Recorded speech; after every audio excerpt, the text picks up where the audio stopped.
شەکۆیەکمان نییە ئێمە قسەی لێ بکەین و یاداشتەکانمان ئاراستەی چێکەین بۆیە من ئەوڕۆ بە پێویستیم زانی وەکو هەموەکو ئەندام پەرلەمانێکی پێشوو هەموەکو تاکێک کە هەستم بەو مەترسیە گەورەی کرد کە وەزارەتی کارەبا نرخێکی زۆری لەسەر هاوڵاتیان زیاد کردووە بێوەی بۆ خۆی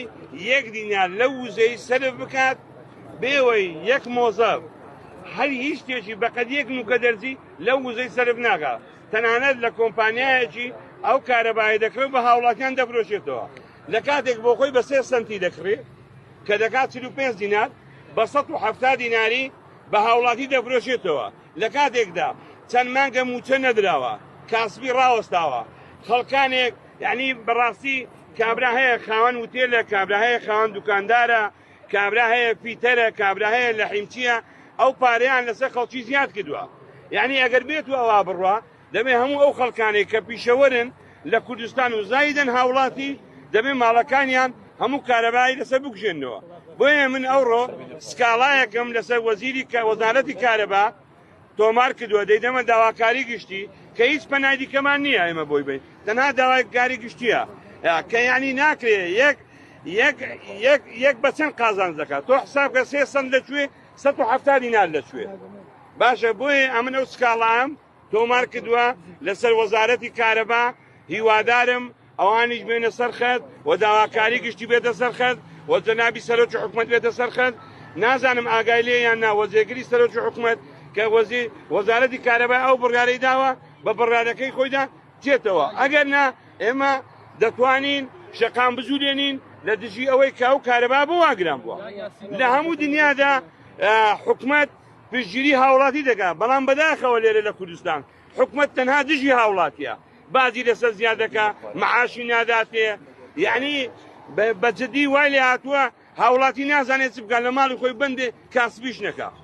زۆر سپاس وەکو ئەندام پەرلەمانێک وەکو هاوڵاتیەک کە مافمێ سکاڵای غەدرم لێکراوە پەرلەمان نەماوە کاکە پەرلەمان داخراوە بۆیە هاتوومێ تێدا ئەگە پەرلەماندا نەخرابا ئەو قسانم لە پەرلەمان دەکرد کاک یاسین کەی بە تەماشا شەقام جوولێنەوە وەک بازن کەی بە تەماشا با یەکش پێ بڵێم تەماشاکە شەقام جوولاندن هەرە من نیم بەتەنێ سەدان خەڵکی وەکو من هەیە هیوادارم هەموو خەڵکانی کوردستان هەموو تاکێک هەست بە مەسئولیت بکات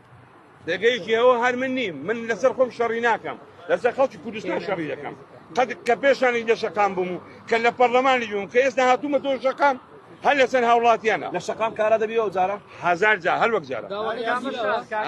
داواکەم ئێستا تەواو بە بەیانی مەولودی نەبەویە ڕۆژی یەکشەمە دەچمەلای داواکاری گشتی لە هەموو کوردستان کاکە خۆزانی چۆنە ئێوە زۆر سەیرن هەولێر بێ دهۆک بێ سلەیمانی بێ ڕانیە بێ شەقام هەر شەقامە خۆمە حکومەتی خۆما خۆش دۆی ناڵێن بڕوخێ بەس کاکە غەدرمان لێ مەکە یعنی ناکرێت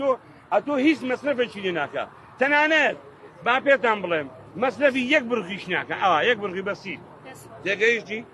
بۆیە ئەمەش هاتووین هەستان بە مەسئولیت کردووە خۆمان بە بەرپرسیار دەزانین لە چاو ئەو ناحەقەی بەرامبەر هاوڵاتیان وەزارەتی کارەبا بڕیار دراوە کە نرخی کارەبا 170 دینار بێتە 100 دینار 170 دینار کاکە گیان تەماشاکە بە قوربانی چاوت بن ئەوە بە 170 دیناری بە هاوڵاتیان دەفرۆشێتەوە کەچی بۆ خۆی بە 45 دیناری دەکرێت بۆ خۆت لێکی دەوە بزانە چەند تاک لەو کوردستانی کارەبای بەکاردێنێت بە ملیۆنان دۆلار قازاندی دەکات لە هاوڵاتی لە کاتێک دەبێت حکومەت خۆی زەرمەند کە بۆی هاوڵاتی ماڵەکەی سپاس زۆر مەمنون